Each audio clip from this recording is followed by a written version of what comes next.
તમે તેને પાછી ન લાવો તેના સપના તમે પૂરા નહીં કરી શકો. આ શબ્દો છે ભારતની સુપ્રીમ કોર્ટ. જ્યારે એક વૈવાહિક સંદર્ભે એક પિટિશનની સુનવાઈ ચાલી રહી હતી. પતિ તરફથી રેસ્ટિટ્યુશન ઓફ કોન્જુગલ રાઇટ્સ એટલે કે લગ્ન જીવનના હકો પૂરા કરવા માટેની પિટિશન ફાઇલ કરવામાં આવી હતી અને વાઇફ તરફથી ડિવોર્સ પિટિશન ફાઇલ કરવામાં આવી હતી.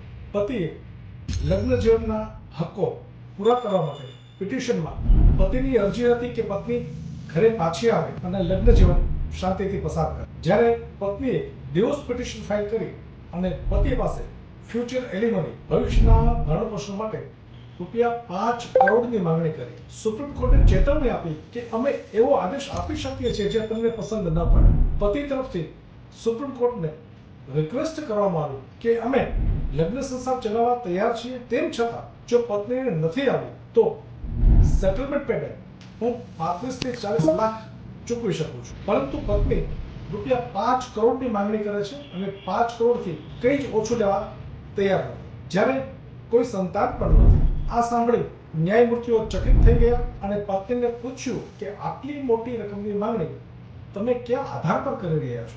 કોર્ટે પત્નીને ચેતવણી આપી કે આવી અસંગત માંગણીઓ ચાલુ રાખશો તો કોર્ટ એવો આદેશ આપી શકે છે જે તમને પસંદ નહીં આવે.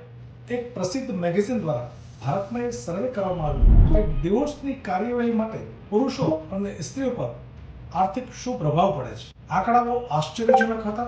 સૌથી વધુ આર્થિક બોજ પુરુષોએ સહન કરવો પડે છે અને 42% પુરુષોએ ડિવોર્સની પ્રોસિજર કમ્પ્લીટ કરવા માટે લોન લેવી પડે. આવા જ કોઈ પ્રશ્ન તમે મારી હેલ્પ લઈ શકો.